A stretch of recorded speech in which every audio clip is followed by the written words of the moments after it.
to the One Up Podcast. I am your host, El Caballo, a.k.a. Tony, the great one, the best one, the only one.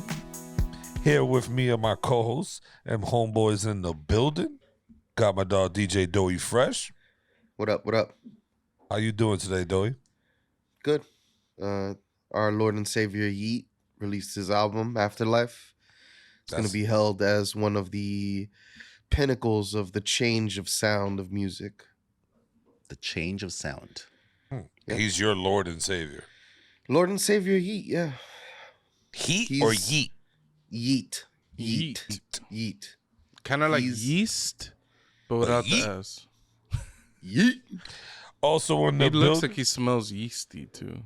Yeah, I don't want to listen to that shit. Yeah. He rocks a lot of turbans. Really?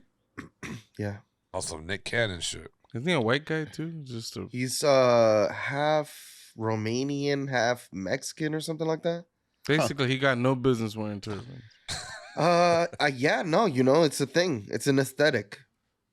Wow, okay. He loves Osama bin Laden. What?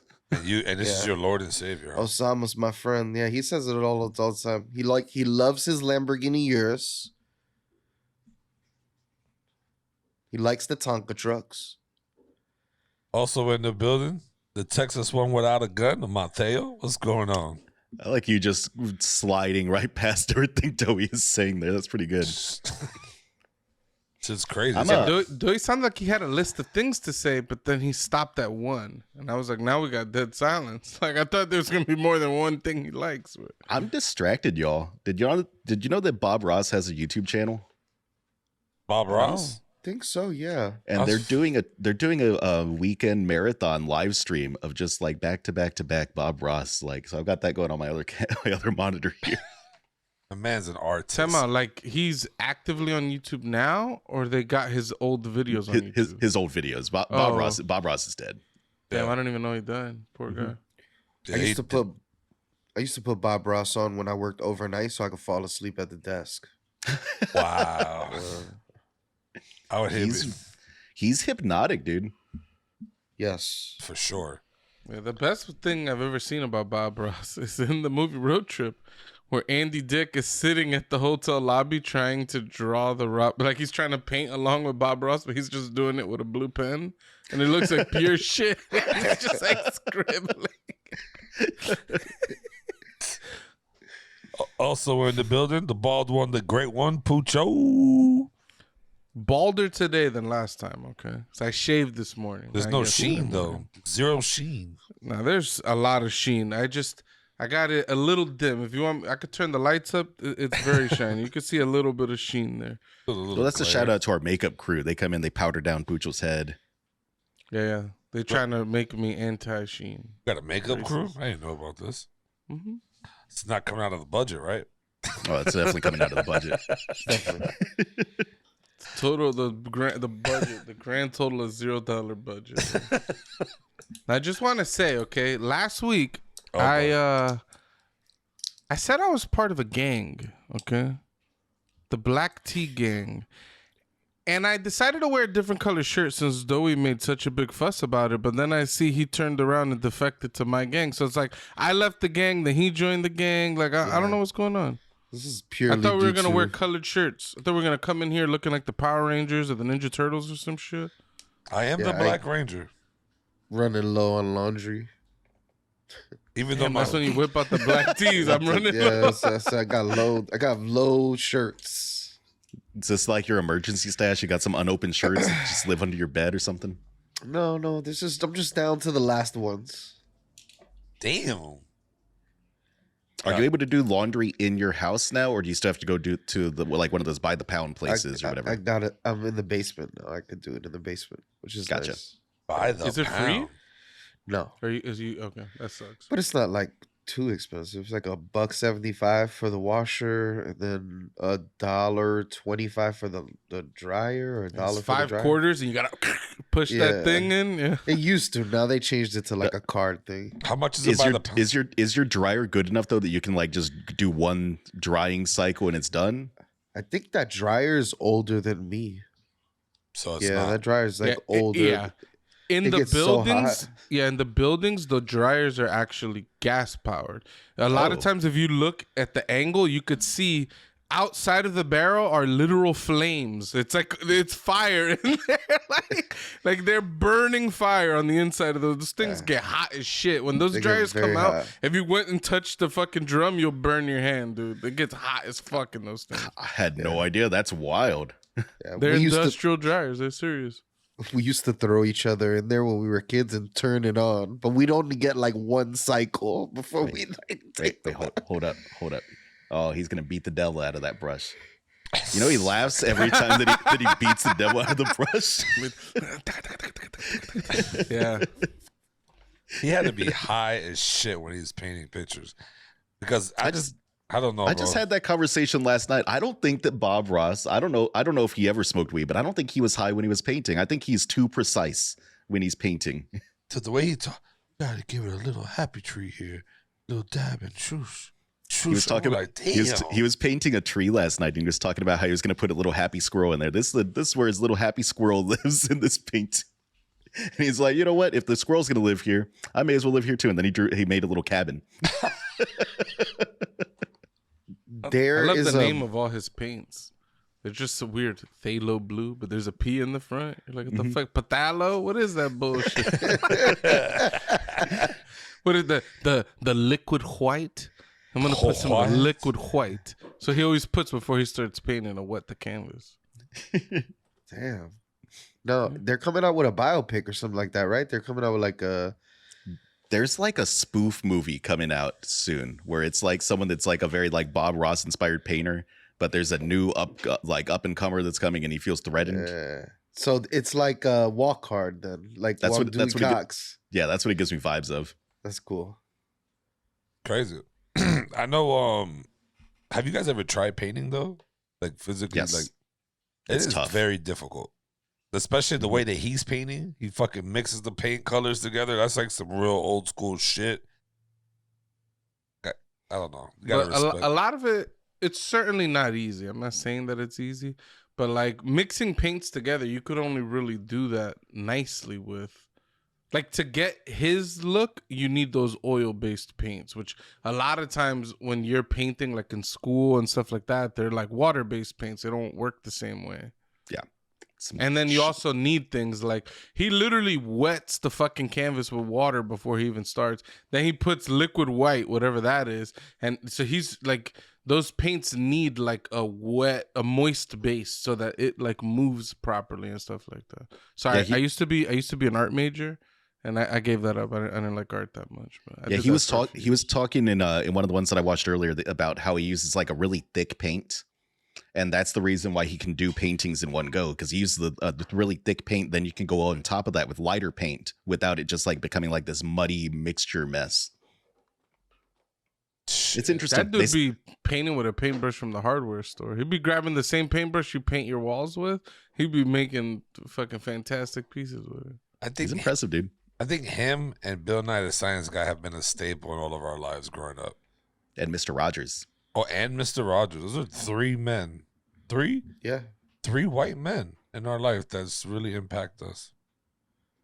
People don't give enough credit to these people. Yeah, white men don't get enough props in this world. People don't give enough to the anamorphic creatures that were in our lives as well. Joey's talking about Gadget. Actually, though, I want to go back to this Yeat. Hold on, I want to go. What the fuck are you talking about? What anamorphic creatures?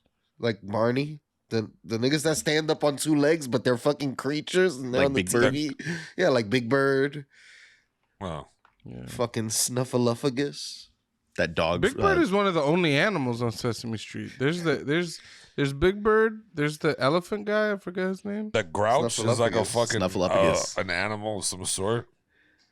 Oscar grump? the Grouch is an the animal. grump. What the fuck is he if he's not? I don't know. What is Elmo? He's a little monster. So is Cookie Monster. Yeah, facts. Are Muppets Yeah. monsters?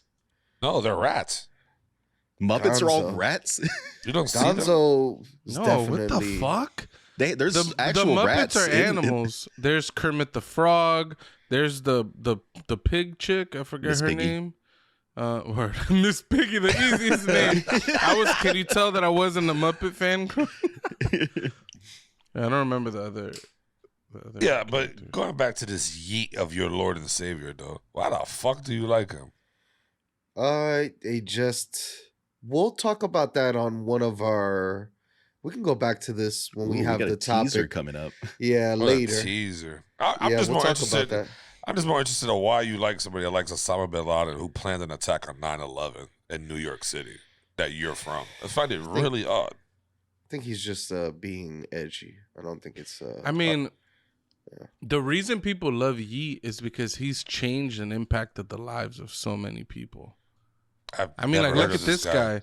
He said he was crying out of depression and lack of money. Then he came across Mad Bout because my neighbor blasted it. And he stood up and decided to get his life together. And now he got money. He got hoes that stay begging for his presence. He says, thank you, Yeat. If you go on, what meme is this that I'm missing? No. This is a thing. If you go How on about this guy? Yeah. He was paralyzed from the hair down. It wasn't until my Alexa misheard my wheelchair squeaking and turned out Yeat. My feeling immediately came back, and I can fly now. Oh, are these the now reviews I on own his album? 69,000 acres of agricultural land where I can grow all the opium poppies and Tonka trucks required to produce 60 billion 2-liter bottles full of the finest waka. Thank you so much, Yeat, for everything you have blessed me with. this is not real, bro. Thank you. That's all. That's really where. Let's leave it at that. All right.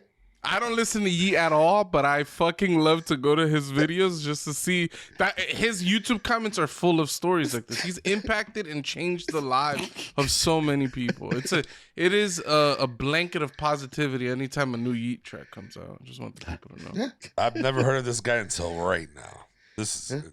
I'm gonna go look at the Some would comments. say when you get your money up and you get your hose up and they're begging for your presence and it fixes your paralysis from the hair down, you could thank me for introducing you to Yeat, okay? Damn, nigga, you put me on. People love to put people on. Yeah. Full circle. Have y'all ever ridden a horse? Yes. Yes. A little Really? pony, and I was petrified. So I came across this tweet earlier that said, the horse is the most farted upon animal. It is. Second And to I the was camel. so I'm curious, like, if you were riding a horse, would you dismount if you were gassy? Like, would you give it the common courtesy to get off the horse before contributing to this factor? this stat? That horse won't mind it. That horse is just shitting out in public, all right? Like, it ain't nothing. I mean, It's the gonna be horse all might right. mind Doughboy. He might mind Doughboy. Doughboy might shart on the horse. Me now. You'll be okay with that. I'll too. say this, all right? Me and friend of the pod, Jesus, we were chatting, and we came to the realization, as much as and as many ass jokes we have related to Doughy, I've never heard the man fart. I can't even think of him farting. I've heard everybody fart. I haven't heard Doughy fart. So shout That's out to Doughy. interesting. Doughy's probably not going to fart on the horse. He wants Unless to be the he's only just one. a silent killer. He's just I'm a crop dusting I am everywhere. He's just like a silent killer. everywhere he walks. Yeah. That's worse. I'm ripping my ass all over that horse. Have I you don't give ever a fuck. like? Yeah. I don't get out of a car to fart. I just fart and act like I'll wait till somebody else complains about it. Yeah, You but know your what I car's mean? not going to judge you, though, Yo. if you fart Yeah, on it. facts. You've never like crop dusted, but like nuclear in a place, but then you made your way out of there real quick because you're like, I'm not sticking around for this one, and then you hear someone, oh my god. Facts. You're like, yes, I made it out of there. Is that the move on the elevator? Oh, that's the worst. Don't do it on the elevator. Hold it if you have to. Oh my god. I'm not gonna lie. One time in the mall, I was walking behind a group of people with their little kids. Little kids were just walking so slow, and I always almost kept like hitting them. I'm just like, yo, this little fucking kid, bro, get out of the way. So I was like, fuck this shit. I went past the group of people with the kids, went in front. I just let it rip. the spirit dust of life, and I just kept on walking. I hit two cuts, boom, went to the side, and I'm watching them now from the side. You see the kid go, and the mom's like, "Oh, did you go poop?" Fucking kid's like, "No, that wasn't me." I was like, "Yeah, baby, get that shit." It's just, bro, fuck out of here. You're walking. That's a violation of the Geneva Convention, dude. It's like, that's biological warfare. What the fuck? Imagine they had all just pointed to you and you become known as like the stinky guy at the mall that day. Who was the fucking Avatar fart pusher? They fucking could grab a fart out of their ass and put it in your face. What? Somebody at school or something like that. There was a kid at school. He was the fucking fart pusher, bro. This nigga would fucking cup One a of my fart. childhood friends could cup a fart and throw it right into your face. Kids What are the bizarre, dude. Kids are bizarre. Experiences? You know what? I'm regretting my tweet that I decided to share with the class today now. He's the fart bender. There you go. He's the fart bender. bender. And I've seen him cup a fart for like 15 seconds and still blast you with that shit. So it's like he's doing something. He's got hermetically sealed hands. Like, he farts into him and then he does some shit that it becomes airtight. He's got the essence of ass in those hands. Like, That's he'll hit you with it. crazy. It hit you I with won't a say his David name, Blaine. but I'll tell you guys later. Nah, that's a talent. That's a talent. That's crazy. Yeah, What is if- that a talent you'd put on at the talent show? Okay.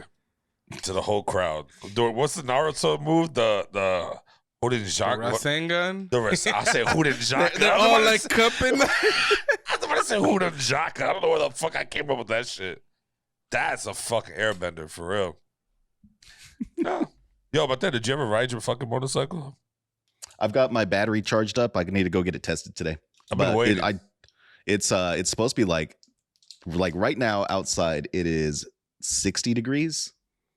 It's supposed to get up to 79 today though. It's supposed to be a gorgeous day here in Austin. We were talking about that on the phone. That shit makes no sense to me. Texas is super hot. Hurricanes, snow, tornadoes. Like the worst place to fucking live. Get all three of the worst. It's fucking Telling you, terrible. dude. We got up to almost 90 degrees this past week. Wow. Shit is nutty. Shit's crazy. I did it's kind of funny, boys. I got a topic here that is pretty disturbing. No, not disturbing. A little hard topic. Conversation with the fellas. And it's about arranged marriages versus marriages that you just find naturally that you're in love with somebody. Is it wrong to still have arranged marriages, or do you find it wrong versus just normal way of getting married by loving somebody? What do you think, though? I stumbled across some videos that started to talk about this, and I was very intrigued because you don't think about things. So I wasn't aware that this was still like prevalent in different countries. And sometimes in certain countries, you're able to separate with the partner if it doesn't work out. I know in some countries you probably can't do that. So I know there's like an ethical part and like a moral part of it. Is it like okay to do this? But the way I see it is like, if these relationships are, you know what I mean, okay, and the people are decent people and they have kids and whatever, can you really say it's like a wrong thing? Like I don't I don't know if I could demonize or like put that type of like cast some sort of how do you say, like I'm not sure how to explain it, but like I don't know. You guys go ahead if you guys want. So you find it okay to have arranged marriages? You agree with that? Yeah, I think if as long as, you know what I mean, the two people are okay with it and there's no, you know what I mean, I think different places, especially places like India where it's really poor, I think everything matters. Like literally everything matters. Who you marry, what families you're marrying into, putting families money together, of houses together, shit like that. It's just, I think when you get on a different scale. I think everything matters, and I don't think everybody has those freedoms in those places. So there's a little bit of contradiction there, because arranged marriages is you're arranged. It's out of your control. So whether you like it or not, it's going to happen. There's not just one way of doing it. Yeah, that's what I was trying to explain. There's a lot of different forms. Like, there's the type of arranged marriages where like families would try to hook you up with people, but ultimately, you know, you meet this person. If you're like, oh, I'm not into this person, then you don't have to get married to them. Your family will introduce you to like 40 guys over the course of some period of time. And it's usually, I think, like from a gender perspective, I think the men tend to have more control. It tends to be women getting invited to men's families' home to meet a man, and a man deciding if they want to be with that woman or not. I don't know how forced it is on the woman's side of things, but I know like that's a form of arranged marriage. There's a form where they marry children from a super young age to a grown-ass man, or, you know, there's forms where they're like forced marriages to the point of like, okay, this little kid's gonna marry this other little kid when they come of age, and so there's a lot of different forms of arranged marriages for sure. The one place that surprised me was Japan still does this. I was super surprised when I heard about this, because like marriage rates in Japan are super low, and like a lot of people aren't having kids over there. It's like a really big problem. Mm-hmm. So I was very surprised to see that Japan was doing stuff like that. I was like, wow. But yeah, I think with some of the qualifiers on there, like it changes the question a lot, because like Pucho said, there's lots of different forms. Like I don't think anyone on here is saying that like a 14-year-old girl being arranged to marry like a 30-year-old guy, 40-year-old guy, that's a good thing and we should respect it just because that's the tradition, that's the culture, and that means that it's automatically okay. Because I think that that's a bad reason to use for justifying things that are traditional practices. I think that the idea that we've always done it this way, so we should just keep doing it this way is just, it's a bad argument. Well, you think progression has something to do with it? You think because a lot of our grandparents married women a lot younger than them, and it was okay. So do you think like being progressive and living in America, and maybe these other countries haven't moved forward, and it's still like back in the day over there when you go over there, is that, you know what I mean? Like, does that have something to do with it? I mean, I think it's complicated because you start getting into this idea of pushing like Western influences onto other countries and things like that, right? But I think that there's some ideals that I kind of feel are universal. I don't think we should take advantage of children. I don't think we should take advantage of underage people. Me personally, I like having agency in my life. I would never in a million years want my parents to choose any of my partners for a romantic thing. If my parents try to hook me up with someone to date, I wouldn't be down for it. I sure as hell don't want my parents to choose someone that I'm gonna marry. Like, that's the only thing your parents should force you to do is hit the subscribe button, share, like, follow for sure all social media platform. We're on Discord. Join us. Imagine that situation. You bring your kid in and you're like, we have to have a talk, son. I noticed you're not subscribed to the One Up podcast. Pull the laptop right in front of him. Hit that subscribe. Hit it. Hit the notification bell. Yeah, what is this? You're subscribed to what? The Great Game Debate instead of the One Up podcast? Do both. ¿Por qué no los dos? Hey, I do find it. I always found that odd though too. Like, I don't even know like how that came about. I guess arranged marriages must have started just for like property value wise. I mean, because back in the day they used to offer, oh, give me a pig or a cow or some type of fucking animal for your daughter, and it's just like boom, you got to do it. So I guess they just kind of put it into religion in some ways, I guess. It went both ways, because like I was saying, like there were dowries where like the men, like the women's family would be the one to give like the male like goats and things. It's but probably it was where the tradition of women's parents paying for weddings came from too. 100%. And it's because you know, traditionally women have been viewed as property and like goods and transactions basically. So this idea of getting rid of this this burden, and it's like handing it off to a man and being like, now she's yours. You can take care of her. The father no longer has to incur the debt that goes along with raising her and blah blah blah. I think it's tied into some aspect of that, but I haven't looked into where dowries and things really came from. And then there's like, if you look at any of the nobility in the past, they used women as like security almost, where they'll be like, all right, I have a noble house and I have an army and all this stuff. Tony has all that stuff, and maybe we're gonna beef over certain things in the future. But if we get our kids to marry each other, that's gonna force us to keep some peace between us. And that was a move that they used to do in the past too. They'll join houses, so to speak. Yep, very Game of Thrones. Yeah. Facts.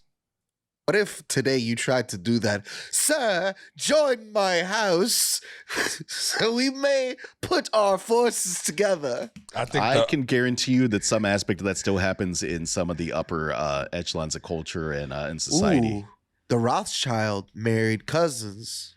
How ethical are you guys on that? Is that shit a no-no? Marrying your cousin, I don't like think second, third cousins, is that shit like a no-go? I think that there are several billion people on this planet. I don't think that I need to look into my own particular family tree.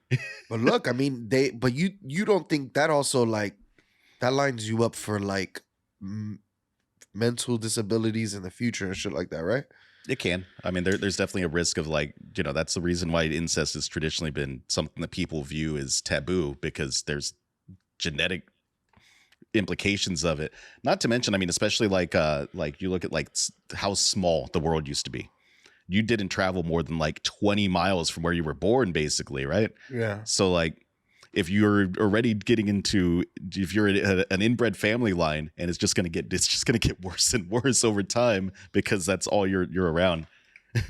I think that what if you're fucking your cousin? You don't even know. Your third cousin, second cousin. You don't even know, right? And then you find out. If you don't find, and if you find out, do you continue it though?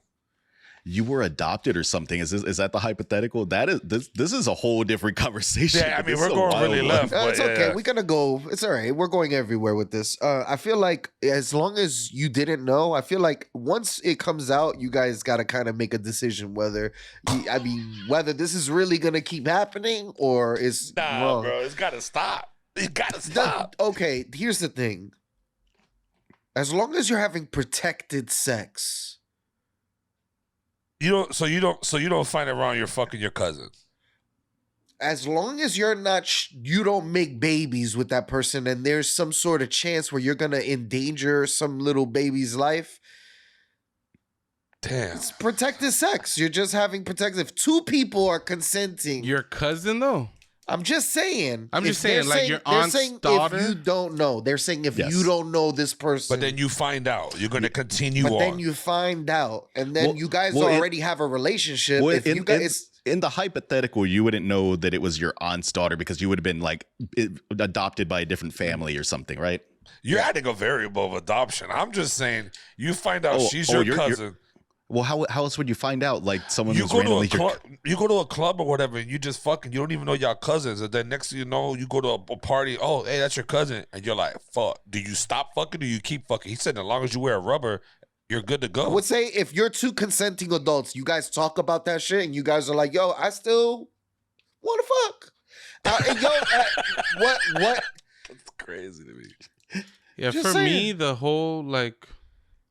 The incest thing for me is mostly wrong on the level of like the power dynamics of the relationships you have with your family. So like somebody who's grown up their whole life, they have this big cousin or whatever. And if they go and try to have a sexual relationship, like there's some power dynamic there where like that big cousin might have, they might be able to coerce you into doing things that you wouldn't normally do because of just their position. You know what I mean? Mm-hmm.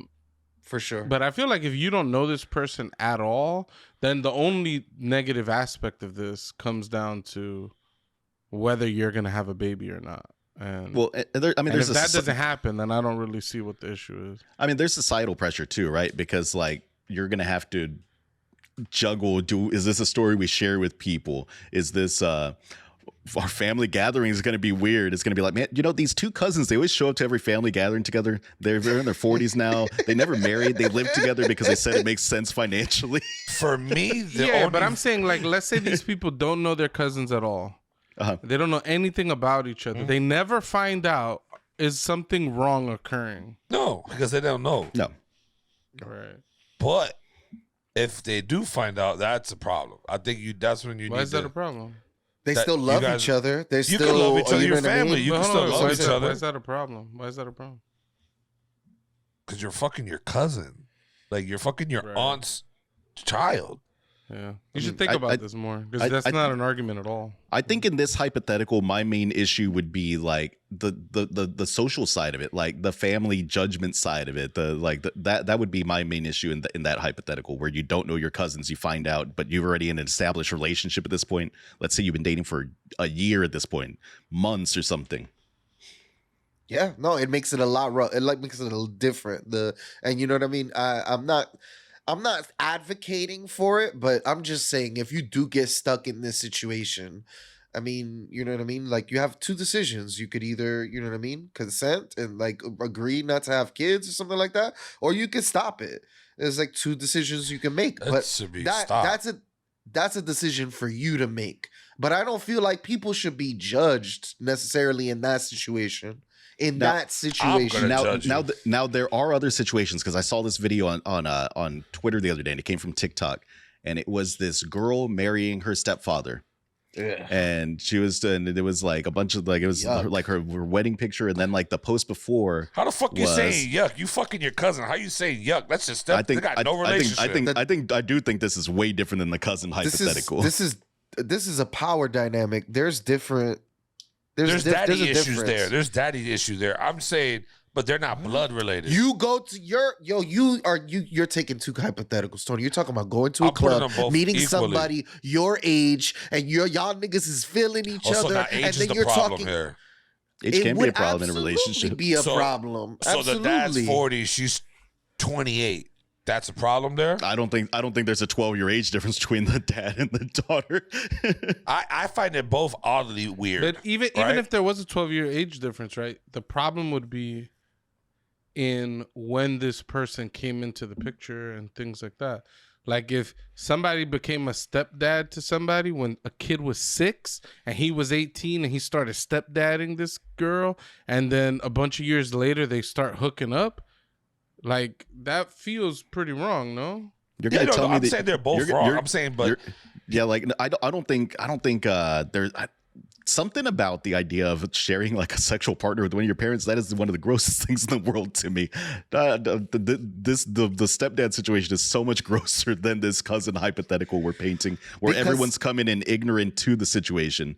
This is coming in with full knowledge of the situation, and maybe nefarious ideas in your head about what you want out of this. True, that's why I agree that they're both wrong. But he's trying to say, like he's making it seem like the cousin one's not bad at all. Like, nah, they're both equally bad. No, there's no you can't equal it out. No, you can't do that. These are two different situations. You're saying somebody getting with their stepdad is equally as bad as somebody who meets a person and they just get together and they stay together and they never know their cousins. That's an equal. No. Now you're flipping it. No, they know that they're cousins. My argument is that you know. Sorry, what's the bad part? They're both bad. You know you're fucking your cousin. Sorry, what's the bad part? Is just the knowing, just learning information automatically changes the act from a good act to a bad act? I don't even think it's good. I think it's wrong. So then. Okay, so now if we retread the same ground, they yelled at me about, if two people hook up, they don't know their cousins, they never find out their cousins, do you think that's wrong?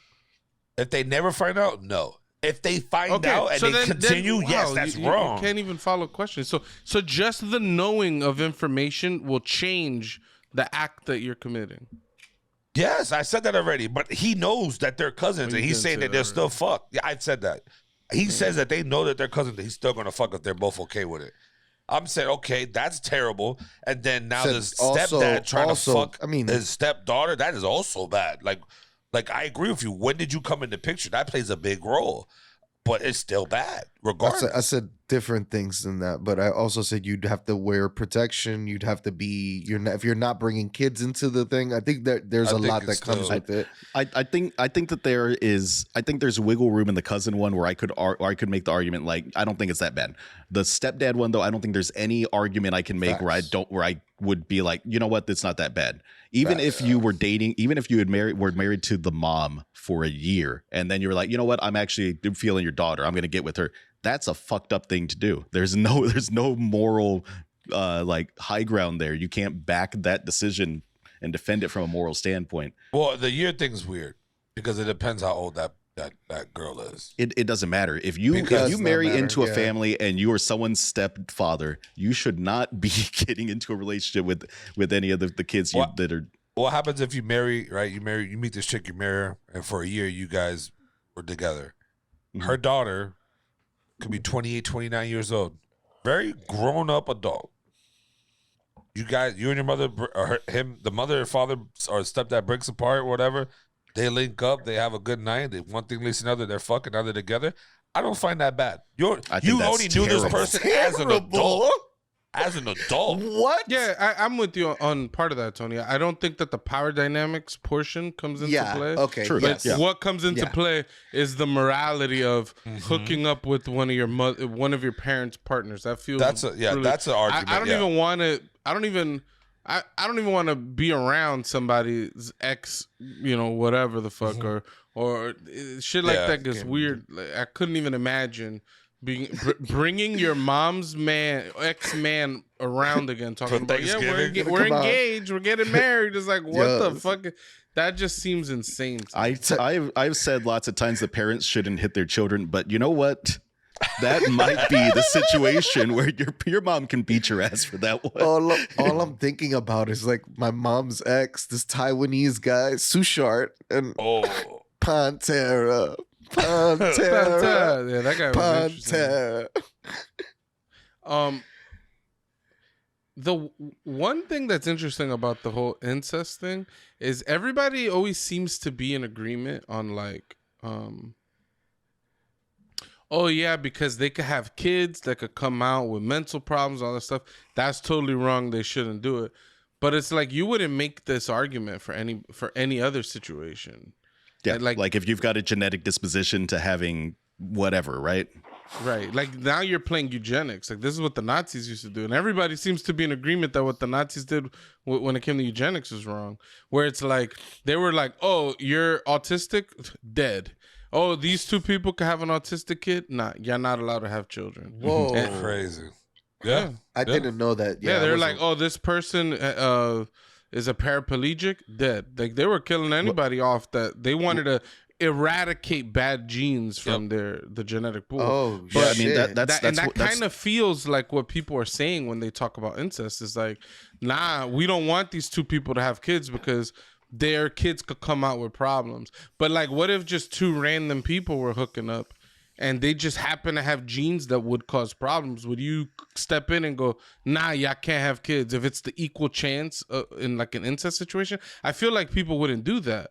So I don't know. The whole gene argument, I feel like people like to bring it up and stuff, but I don't think they really believe it. It was definitely more relevant before, like I was saying, like especially when your world was smaller. So it increased exponentially because the chances of one of the kids of an incestuous relationship getting into an incestuous relationship themselves, like it was exponentially bad, right? But yeah, I think that my main issue with anything like that would be the social aspect. You're gonna show up to Thanksgiving with your cousin. I guess the cool thing is you only have to go to one Thanksgiving, right? I guess, but that's what I'm saying. That's why I find it weird, and I find it very that y'all are like in somewhat of an agreement with it. I'm just like, damn, like I'm not in support of dating a cousin in any way, shape, or form. It's a cousin that that's your cousin and things like that. I feel like that's getting into really weird territory socially and different things like that. Mm-hmm. But I also don't see the issue in like like to me, it mostly comes down to power dynamics. If you remove the power dynamics, I don't have much issue with this thing. Like even the genetic thing, like people like to bring up the genes and stuff like that. It's like take two fucking twin brothers that never met each other. They're having gay sex. It's like there's no fucking babies that are gonna come out of this. People will still be weirded out by that. There was one on Twitter that just came out like that. There was some tweet where some guy was talking about how he just found out that his partner was his like long lost half brother or something. They found out through like a genetic test. Damn. Yeah, See, I think sucks. the only time fucking a family member is when they're adopted. I think that's fine because there's not blood. That's when. That's weird. No, Yeah, see, nigga. that's That's the lesser. weird. I'm giving you an out. That's lesser than actually having a blood cousin you're fucking. I think it could be worse. How? Like They're adopted. you're saying, like you grew up with somebody that, let's say, this person's older than you, and this person just happens to get adopted from when they're a baby, and you grow up with them helping your mom take care of this kid, and they look at you like a big brother, and they listen to you because you're a big brother and things like that. Like this is the type of situation why bosses aren't really allowed to have relationships with their employees, because there's a power dynamic. There's certain things. There's a power that older siblings have over younger siblings. Yeah. Like similar to a power that like an employer can have over an employee. It's like, to me, that's what makes the shit horrible, is that a big brother might be able to convince a little sister to do some terrible shit that they wouldn't want to do, but they go along with it because it's their big brother. Like, Yeah. Okay. I think if your mom hooks up with some man and that man has children, and now you guys are now like step siblings, yeah. but y'all are already kind of old, then it's different, and that's It's a little fine. different. But I think once you're bringing in, like, the younger you go, the more time there is to develop power dynamics, and I think those power dynamics is what makes these interactions really wrong. Yes, I agree. But I wanted to talk about something else. Where this conversation stemmed from. I said that I wanted to go to my homeland of Cuba and find a wife, and everybody automatically was like, "Oh, that's problematic." I'm like, what? It's like, wait. I don't know about it. It wasn't everybody, okay? I think it's really fucking weird. Me. I don't know about everybody, but go ahead. But yeah, that it's rapey. It got some rapey vibes for me. Yeah, there's like air. There's like that air of like old white men going to the Philippines to bring back like a Filipino bride or so. Like there's things like that But that come to mind with that idea. Even in the worst, even like let's bring that rich white man, little Taiwanese woman. All right, if those two people make a deal, is it not the same thing as two people getting together and saying, "Hey, I want to be with you and to be with you"? It's just a different type of deal. It's the power dynamics that Pooch is talking about. You're talking about going to an impoverished country and taking advantage of someone's disadvantage. But what if they're taking advantage of your money situation? And then that's okay. That's It's an fine. equal, it's an equal thing. I don't know that that's typically the case though, because like you look into a lot of these things because they're adjacent to like human trafficking and sex trafficking. A lot of times that's young women that are forced into these kind of situations because their family's like, this is your only way out, so we're going to force you to do this.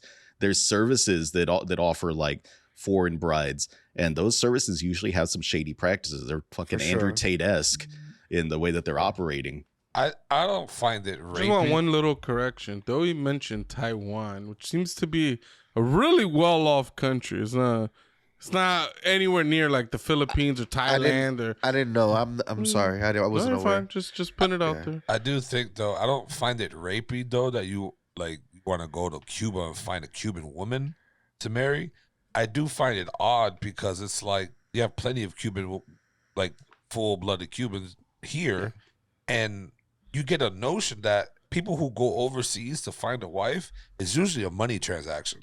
You like her, but she only with you because of the green card or the visa, and she comes back, and then here's the money and this and that. So it's like, is it really true love? You going over there and finding somebody like What would you say to all the people that found love in vacation anywhere they go, and they're married, they have kids. It happens, right? I think that's a different situation though. Like that to me, like going and just randomly meeting someone on vacation is different than saying I'm going to go to we all on vacation no. I know what you're saying, and sure, but that's different than saying I'm going to go over there and bring me back a wife. Facts. There's a difference between saying I want to, you know what, I'm going to Spain, I want to hook up with a pretty little Spanish girl, compared to I'm going to go to the Philippines, I'm going to bring me back a wife. Sounds more noble to me. It's like I'm going to wife somebody that's take care of that woman. Well, that's because you're a little trad boy, dude. You're a very traditionalist. I don't know. It's like when I used to go to DR back in the day a lot, right? Them girls, as soon as you came around them, they were just like, everybody's trying to fuck you. Like, oh, that guy's from New York. Everybody's trying to fuck you. Like, because they're like, you're a meal ticket for them.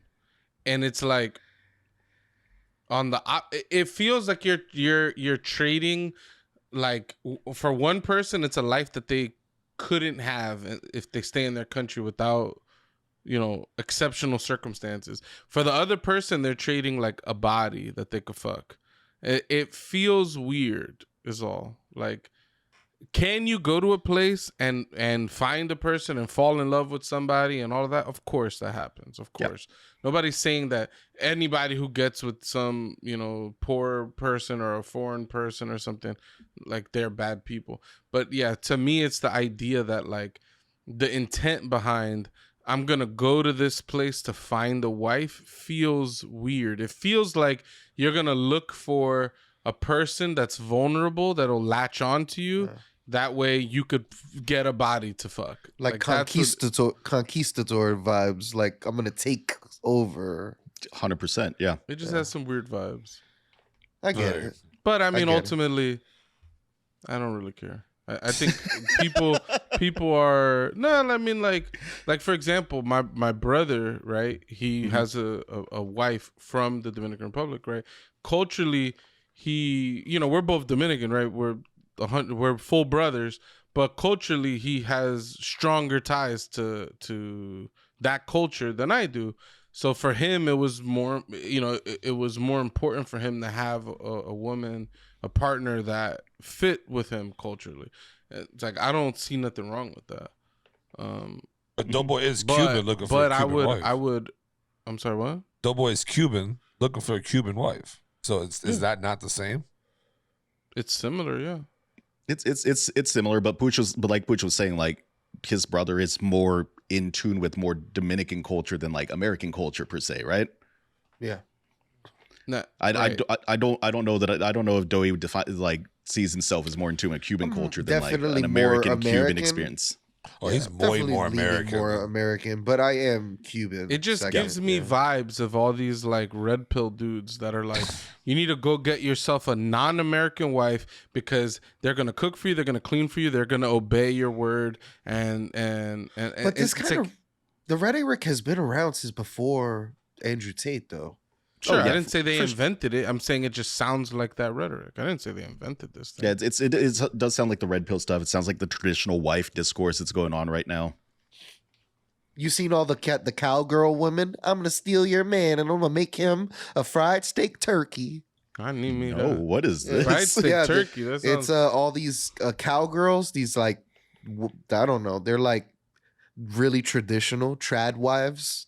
Hashtag trad wives. Mm-hmm.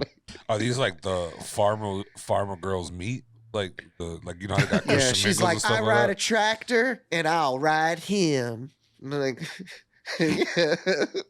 I know how to work a tractor and I'll know how to work him. I'm not against any of that. That's like, odd. What use would I have for someone that can ride a tractor in my life? Well, aren't you part of the farmers coalition? Like, yeah, you're perfect. Right? You just don't got a flag back there for no reason. I grew up in the country. I like my city boy life now. Yo, if you were Dwight Schrute, you would have use for a wife that could ride a tractor. Like, the guy owns a farm. I mean, if you're a cowboy, Maybe you need yourself a true cowgirl, you know? Facts. All right, I don't want to derail this, but I got one more. We were talking about genitalia mutilation. Okay? But I find it weird that everyone talks about other countries, but they don't talk about America, where we mutilate little boys' genitalia, baby boys. There's a lot of dudes that talk about this. Actually, there's a whole movement in America about this. And I think that it's I have real. a son. I'm not gonna get him circumcised. I think circumcision is evil. You're over there. You're gonna go chop up somebody's genital bits without their permission, without their consent. It's all fucked up. This consent shit is ridiculous. Let me explain right? something to you. You should be able to just chop anybody's bits off when they're young. So that you shouldn't take your kid to go get shots without his consent. You shouldn't do any of that without his consent. Don't give him fucking shots. No, you're not entirely wrong. There are things, right? There are things that you have to do regardless of consent, and you are doing something against their consent because they don't have the ability to consent to something. That is still occurring. Mm-hmm. It's just, why are you doing that thing, right? For what benefit, right? So like, if somebody's gonna get hit by a car and die, I might yank them back, and they didn't consent to be yanked. But what's the cost benefit analysis there? You know what I'm saying, Tony? If your son decided that he wanted to eat nothing but pudding, he didn't want any other food, just wanted pudding, are you going to force him to eat some real food eventually if he's gone like day 3 of only eating like chocolate pudding? Based off of Pucho's thing, no, I can't. I gotta let him pick his own based food. based off Pucho's thing, you would force him to have real food because you're doing it for his benefit. No, Tony's just loves to be dishonest. But that's the whole argument with the circumcision thing, though. The circumcision thing is there's not an actual benefit to getting circumcised. There is. Is there? Yes. There may be some minor benefits. There is benefits to it. It's cleanliness and like as my son is circumcised, so like it helps with him keeping his penis head clean and all that. Like if they have that foreskin and they don't keep it clean, you'll get like bumps. You'll get like a bunch of fucking like weird shit on your dickhead that can lead to like medicals, a treatment and shit like that. So people who don't keep up with themselves, even as adults, there's probably guys out there that don't keep up with their cleaning. So it's just like having what? As a man with foreskin, it's not that difficult. It's just you pull back, you clean, put some soap on your dick. You pull it back forward with a little water. So I was just gonna say, disagreeing with that. You go to any country. Why are you shaking your head no, but saying I agree with? Because it's obviously I'm agreeing. Like it's not that difficult. I'm just saying, like, how many people really wash their ass in the shower? How many people really wash their legs in the shower? A lot of people don't do that shit. Yeah, I think that's your job as a parent to teach your kid how to wash their dick and wash their ass. And as a kid, I don't think you should chop the skin off their dick because you're afraid they might not know how to wash. It's not about being afraid. It just let me say something though. Prevents future fucking in any country. If you just chop their dick off, they won't even have to worry about washing it. You just solved the whole problem. It'll keep their dick the cleanest. They will never get dirty. You keep getting foot fungus. We're gonna take off your entire foot to save your life. So, let me speak, please. In any country that you see any of this genitalia mutilation, there's always going to be some reason to do it. There's always going to be they're always going to come up with some fucking, it looks better. It's better for the girl's health. They're always going to say something in order to make you feel like there's a reason that this is needed. I'm sorry. In the United States, they're doing that to women? No, but I'm saying if you go to different countries, why is it that he's trying to point out the hypocrisy of why are we so concerned about female genital mutilation? And not to say you shouldn't be concerned, but he's saying why are we so critical of other countries doing things to genitalia when we're not so worried about the things that are happening in our country? He was pointing out that hypocrisy. Well, there's two. Yeah, well, it's very different, right? Because here ain't nobody clipping clits and lips. It's just from what I know, and I could be wrong. Circumcision only really is basically for boys, like penises. That's the only thing. I've never heard of a woman ever getting clipped or anything getting trimmed, whatever. Yeah, but nobody made that claim. So what are you even responding to? Because he's saying how the hypocrisy of them with the females in other countries. What people do shit in other countries ain't really got shit to do with the United States. It's two different worlds. What he's pointing out is what fuck. You can't compare the two. Tony, what he's pointing out is Tony, what he's pointing out is in other countries, they do these things and they always have reasons, and they're always shitty reasons, but they have reasons. They're like, oh well, females aren't supposed to experience pleasure during sex. That's why we remove their clitoris and shit like that, right? Yes. There's always going to be some doctor. And in America, we also have reasonings, like you said. It's like, oh well, it helps. It makes it easier to clean, so that's why we do it. They're both flimsy reasonings, is what he's saying. It's flimsy reasonings to justify not necessarily good behavior. And the connection, obviously, what people are doing in America doesn't have any. Sorry, what people are doing outside of America has almost nothing to do with Americans in a lot of cases. But the problem is there'll be Americans with really strong opinions about what they're doing overseas, but not have strong opinions about what they're doing in their country. That's the hypocrisy. Maybe that wasn't clear. I'm just saying, I don't find... You've been rattled ever since Mateo's camera flashed green. No, he started doing this. No, my shit flashed green. Get over it. He's like, my shit flashed green. I'm making sure audio and everything's still going, but no. Did my camera flash green? Yeah. Discord's been doing that. When I was recording with the Great Game Debate last weekend, Caden's camera kept flashing green. But like... Yeah, last week you told me my camera flashed green. Oh, yeah, that's right. Yep. What I'm saying is that to me, it's two different arguments, because it's like, I don't really necessarily care. What are the two arguments? The difference why people care about male circumcision versus the female circumcision.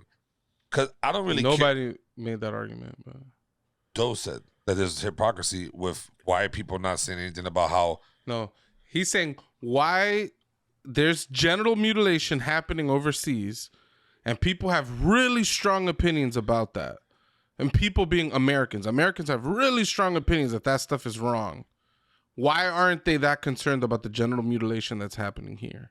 Because it's the norm and is actually beneficial for the man. Beneficial. There's nothing benefiting the woman other than those sleazy bastards across the seas saying, for their own fucking religion purposes or whatever, saying that, oh, they can't feel sexual pleasing or whatever off of it. That's wrong.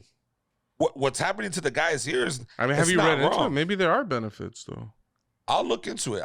The benefits right now, like, just to be clear, is like penile cancer, decreased risk, prevention of penile problems, decreased risk of sexually transmitted infections. That's just for like the male side. I will look up the female side of it and see what's the benefits of doing any of that. But to me, I don't think there are. Honestly, there is none. I've never heard of there being any benefits. Yeah, I don't think there's any benefits. Even if they started doing that shit, like, for what's the purpose? Do you know that in some cases they have botched circumcisions, and sometimes men get left with either not enough skin or just a little too much skin, and they botch it?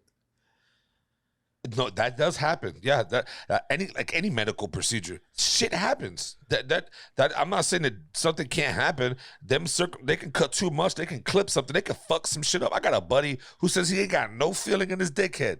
He can't nut off a head, or he can't fuck. I got friends like circumcised. That. That's a consequence from being circumcised. If it's done wrong, yes. This is a common symptom of people who are circumcised. This is very common. Everybody's like, why would you snip your skin off? You're going to lose all the feeling. Mm-hmm. That's what I've heard. That's what the claim I've heard, at least. Maybe because that penis head is rubbing all day against skin and boxes, so you get numb to it. You get numb to it versus when your shit's protected, that shit's mad sensitive. Maybe that's just me saying the basic form of it. I'm not trying to come up with some scientific explanation. I'm just saying that there may be some positive aspects. Like, it ultimately boils down to, you can clean your dick easier if you're circumcised, and because you could clean your dick easier, you're at decreased risk for dirty dick symptoms, right? But does that outweigh like all this other there's negative aspects to it. When all it really takes is teach someone how to wash a dick, and then you're not at risk for any of that anyways. See, look, it's the same thing for women, I guess. I just Googled it right now on my Health of USA or whatever, and they're saying that, yes, some women prefer to get their hood of the clitoris clipped because it helps protect against herpes, genital ulcers, and gathering of microbes under the hood of their clit. I've never heard of a woman getting that in USA. No. But I've heard of that from women from Cuba. Really? Because I guess their doctors are a little bit probably, you know what I mean? But I have heard of that happening in Cuba. This sounds like the reasoning of like they found that one dentist, that one dentist that doesn't recommend flossing every day. That's crazy too. Flossing is bad for you. But I mean, like, even if there are benefits to it, we could still say it's wrong to do. Like, we don't have to like make believe like something has to be 100% bad to call it bad. Like, it's like there may be benefits to a man getting circumcised. I'm still not gonna get my son circumcised. I think it's wrong. Which is it's like I think the alternative to getting circumcised is using a little soap and water on your dick. It's like it feels overkill to like imagine somebody's like, oh, I'm so sick of washing my hands all the time. Every time I touch them, I gotta wash my hands. All right, cool. Let's just chop your hands off. You never gotta worry about washing your hands. It's like that's true. That is a benefit. I don't have to worry about washing my hands. But now I can't do anything that requires hands.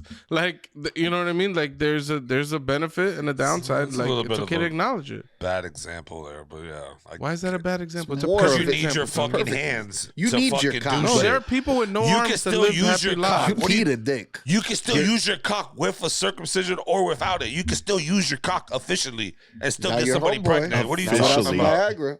You can still get someone pregnant. It's not like it's not a thing. Like versus you losing your hands. Like what the fuck you gonna do without these? Nobody. Not gonna do shit.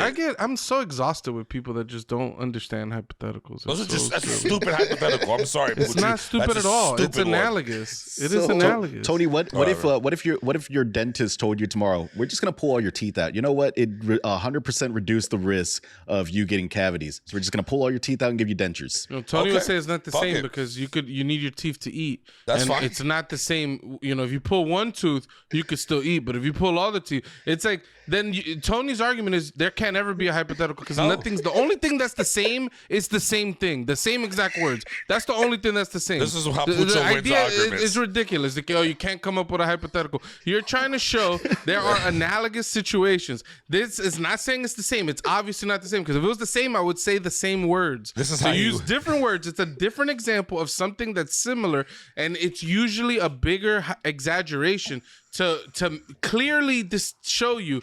This is the contradiction in this thing, or this is the problem with this thing. That's what a hypetical exists for. Ladies and you don't have gentlemen, to try to keep cutting me off the whole time I'm talking. You can just take a second. You can shut the fuck up and wait. I'm waiting. Every 4 seconds, just calm down so you can stop talking. Let me finish. There you go.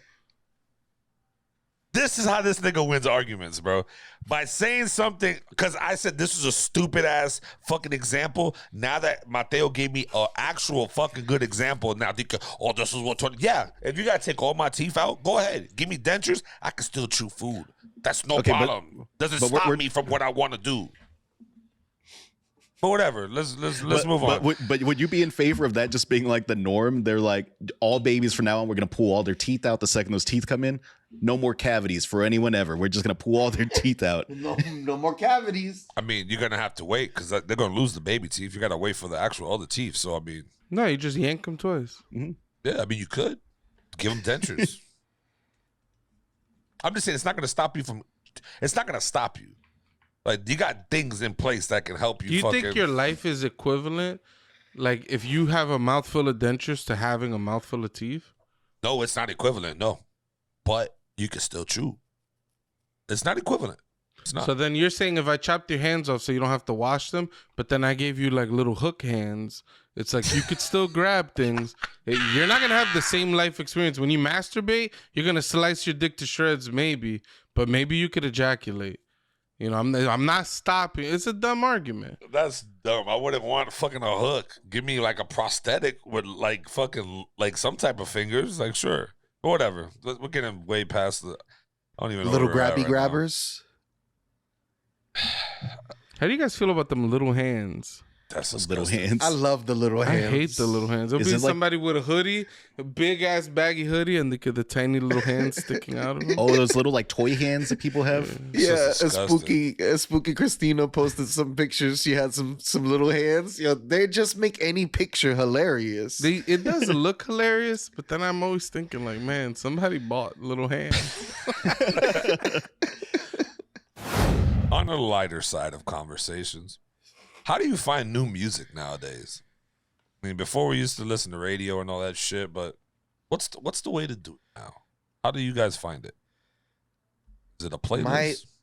My oldest, well, not oldest, but my more recent in the past like 10 years, 12 years, the YouTube algorithm has never really failed me in finding music that is either alike to what I like or recommending me new music. I don't even use the YouTube music app. I don't like the way it's designed. I would rather find music on regular YouTube. It's how I found Crumb, how I found Playboy Cardi. No, actually, yeah, Playboy Cardi. I found a lot of my favorite artists, Gucci Mane, through YouTube. Was Gucci Mane on YouTube back in the days? Was there YouTube back that far back? Yeah, I think it was 08 or something like that, or something like some 09, 2000, something like that. I think YouTube came out in 06. I know Yeah. Soulja Boy put YouTube on the map. Yeah, so it's been around for a long time. And have my account since way back then. So I'm subscribed to a whole bunch of music pages and stuff like that.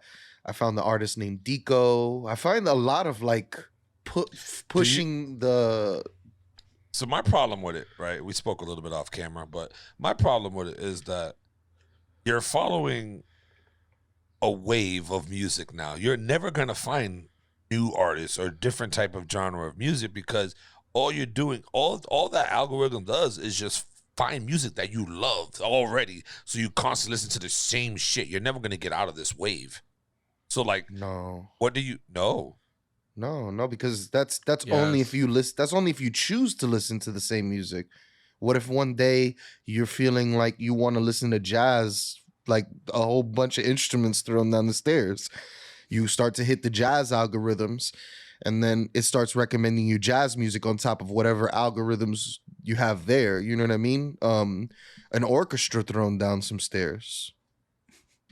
I mean, but what Tony's saying though is ultimately the more music you listen to, the algorithm's gonna say, oh, this person tends to click more on hip hop videos than other videos. They're gonna start recommending more hip hop to you as a consequence. And it's hard to know if you're now listening to more hip hop because you chose to or because that's what the algorithm's feeding you. Like, for example, like to answer the question, the way I tend to discover music is on Spotify every week, I get a new playlist, Discover Weekly. They hit me with a bunch of tracks, sometimes by some artists that I've heard, but 95% of the music is artists I've never listened to.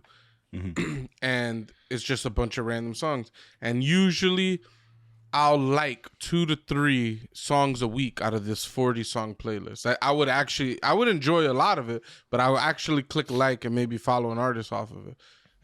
But one of the problems with this shit is that like I'll listen to one song that's instrumental, that's just an instrumental, and then next thing you know, I got 30 instrumentals on my Discover Weekly, and I'm like, bro, I need some lyrics in my life too. Like, and it becomes difficult to kind of step out of that box that the algorithm puts you in. For me, what I've been doing is I look at all the playlists that Spotify be making. I'll be looking at the top hip hop, the top R&B, the top rock. Like, you know, they got all these playlists that they create, and like I try to find music like that as well. The problem with all that top shit is only popular artists. So it's like it's difficult to find new artists where you're not at the whim of the algorithm. Unfortunately, for me, it's difficult. Man. Yeah, because I mean, I am curious. Like, people obviously still listen to the radio, right? Like, someone still listens to the radio. I've never met it. I don't know any people that I know personally that still listen to the radio, but someone has to, because it still exists. But but the music has changed. That's how we used to find new music back in the day. You'd wait for the countdown, or we'd watch like the MTV and see what shit they were premiering and whatnot. 106 in Park. Like I only listen to all the different like TV shows that the music shows back in the day. But it's got to be like TikTok. I bet TikTok is such a new source, like a source of new music for people. TikTok is a source for catchy little things they can do in the video with the music, right? Like that. I don't even want to try to attempt to sing the song, but it's that one song that's kind of like gibberish, but it has words. Which one is that one? Can you try to sing it a little bit? No, I'm not going to. But it's that. You were really excited to sing last week.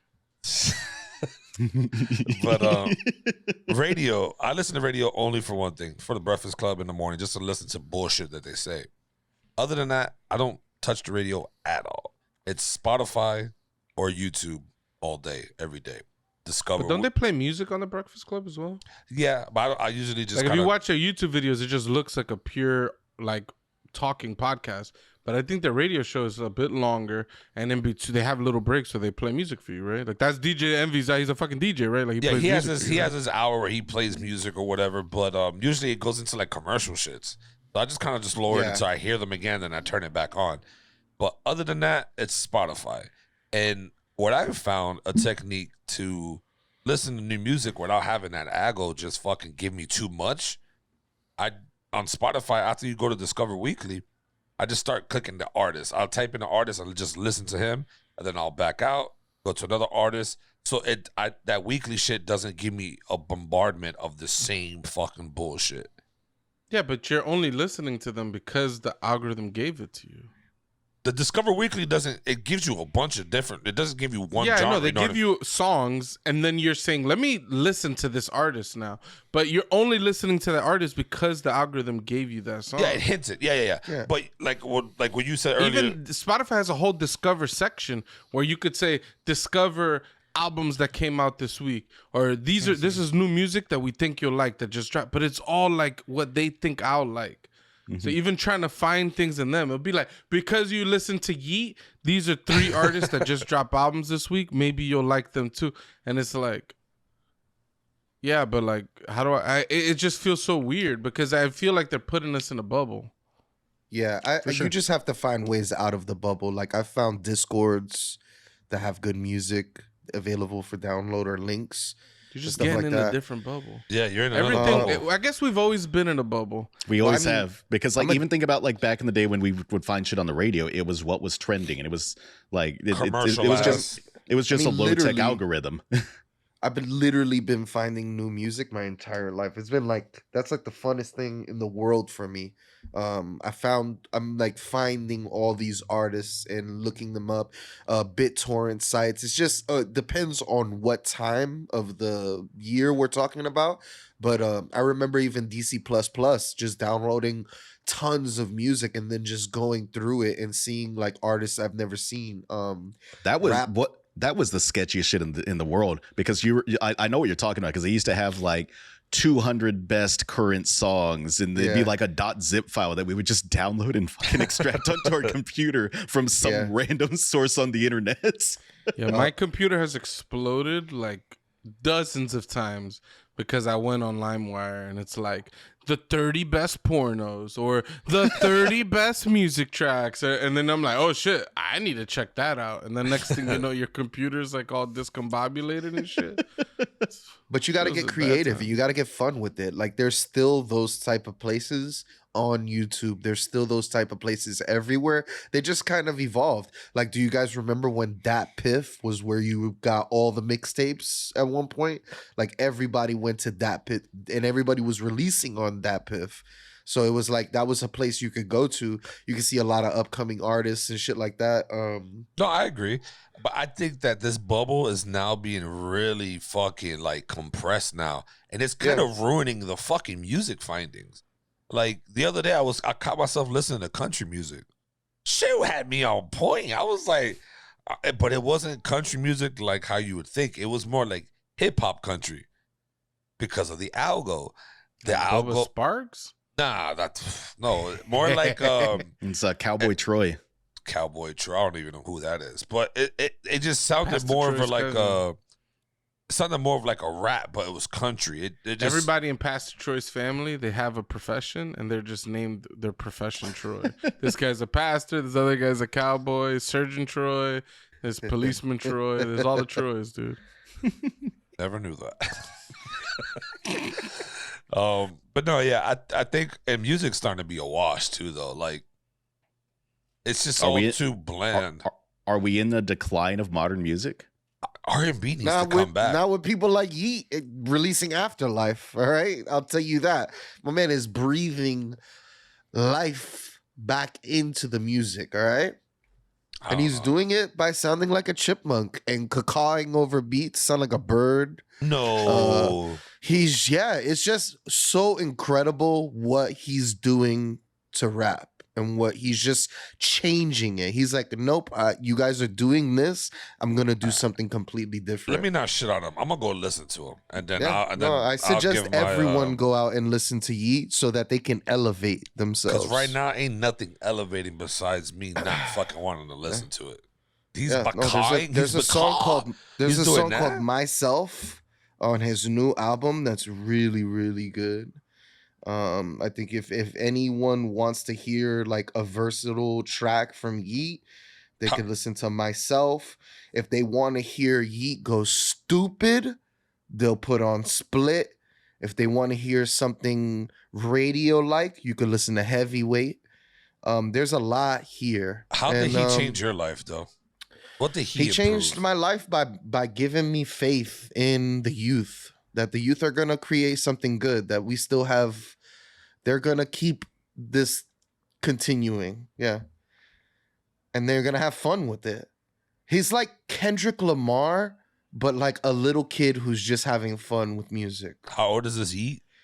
He's like in his 20s, early 20s. Is he pretentious like Kendrick Lamar? No, he's like I said, he's rocking a turban, talking about Tonkas and talking about his Lamborghini Urus a lot. I suspect I'm not going to like his music. I'll give it a try. A lot of ecstasy. I suspect that I'm not going to like his music. Yeah. I just want to point out, though. I just want to point out, though, that our man Bob Ross, in the time that we've made this little this podcast so far, he's whipped out 3 paintings. What are we even doing here? Bob Ross has done 3 paintings since we've been doing this. I think we're doing a lot. But Bob Ross has never heard Yeat. Facts. That's true. So Bob Ross could have been painting at a different level. And to answer your question, Tony, you keep asking how has Yeat has changed the lives of millions. Listen to this guy. Before I heard Yeat, I was a shell of myself. I couldn't even handle 2 perk 30s. Now that I listen to Yeat, I wake up and wash down 5 30s with the 5th of Watt for breakfast. I go flick off all my high school teachers who said I'd do nothing in life. He gave my life meaning, and he gave it a soundtrack. Bless you, Yeat. Look at how he's touching the lives of these people. You don't see that with any other artist. Oh my God. Yo, look at this one. I live in a small village. We have no infrastructure, so my people rarely get to indulge on the spoils of the 21st century. When my tinfoil radio caught a single of Yeat, I figured out how to build an iPhone and then put my whole village on the game. And I am now known the earliest man in my village owning over 100 million coconuts. Thank you, Yeat. Fuck, bro. Yo, I'm a 23-year-old man from South Sudan. I have spent most of my life in a continuous war. It was a normal day 2 weeks ago as I was fighting. Then the Sudanese fighters played this absolute masterpiece. We then put all our guns down and danced to the lyrical masterpiece. Thank you, Yeat. For peace, this song changed my life. My entire view of everything that exists in this world, even in the entire universe. I can never look at any. All right, this guy is getting incoherent. I don't know where he's going, but he stopped the war in South Sudan. All right, that's the point of this message. This was even crazier. I was sentenced to death row in the 18th century after committing many horrible crimes. After I died, I was forgotten and trapped in an eternal void. However, after hearing Yeat, when someone played it and many years later, I realized my true purpose and was cleansed of all my sins and given another chance. Ever since that day, I have run 53 successful business and found a cure to cancer and invented a time machine. Many thanks to you, Yeat. You are truly a miracle. I'm saying. It's what other artist? Yeah. The only artist that comes close is the Based God, but he ain't even this. He's not this powerful. That all they wanted to do was let Bass God fuck their bitch. Yeat is actually breaking Changing barriers. Yeah. Damn. I got motivation to stand up out of my wheelchair to turn shit up. Bro, these comments are, I can't believe I missed this shit, bro. What? This has been going on for well over a year. Yeah. Wow. All right. Yeah. Shout out to the man, Yeat at this God. point. That's fucking insane, bro. Anyways, back to the finding It's the music. only reason I'm excited when Yeat makes a song. How about in one of the songs of the bell? He put a bell on there. Everybody's acting like Yeat invented the bell. The bell didn't exist until Yeat put it on the track. Facts. Yo, That's that bell. ridiculous. There's meme videos of just like when that Yeat bell hits. And then it'll just be mad cartoons and a whole bunch of shit. It's funny. He's a genius. He's absolute. He's the savior of this planet. Yo, okay. All right. I'm kind of done off the comments, but I'm going to keep reading later on today. This shit is hilarious. Yeah, music, man. It's definitely a bubble now to where it's super compressed. I don't think it'll be hard for someone to really find good music outside of their realm nowadays, I think. I mean, other than their normal rap, if you're Hispanic, you got mad Spanish songs, you got rap. You might get away and listen to some fucking country music if you're down for that. I don't know. These are some weird stereotypes here. Spanish people just listen to Spanish music, country, and some hip hop. Am I lying? Go to You know any what's Spanish crazy? household. They got mad reggaeton, mad bachata, mad cumbia, all these Spanish ass fucking songs, and then their kids will have hip hop playing in the background too. I went to the bar and found Toquisha. Once No I heard that, way. I was Really? like, this horror is right up my alley. This whole No, I mean, I love her, and she's un perra. She's a bitch. She's She a knows- self-described She's whore. a self-described whore. Oh, I she love does say her. that? She's for me. Oh. Yeah, Toquisha's my favorite. Love her. I mean, Okay. I wouldn't call her a whore, but she calls herself a whore. So un perra. she She calls gets herself un practically perra. naked during concerts. She'd be Yeah. doing. She the drinks from a most. dog bowl. She She gets drinks down from on a her dog knees, bowl. starts She got drinks an from a dog bowl. OnlyFans. She got an OnlyFans that was for Weird. free for a long time. Now she's Doughy's like, charging. those are the best of times. Yep. All right. Ladies and gentlemen, if you stuck with us through this entire episode, hit that subscribe button. Show some love. Get in our Discord. We're on Spotify. To the Spotify listeners out there, just listen to audio just recently. Shout out to you guys, man. Amazing. I don't know how you got on that wave, but fucking ride that shit. Ride it. If Yeat brought you over, ride that shit. I don't It's know. a possibility it's Stephen Beaumont's doing because he mentioned that he caught on to our show around the 50th episode. So it may even be Mr. Beaumont himself. Shout out. You think he listened 43 times in one day? No. Like he gave us the strength for someone else to look us up on like an audio platform. But as He always, comes from people, Australia. That shit has to travel a long distance. It probably hit a couple people along the way. Facts. The algorithm must have picked it up. oh man, as always, people, one up yourself. Peace. That was a two. Said This one. is peace. I was saying peace. Fuck, how about you one up yourself, mother?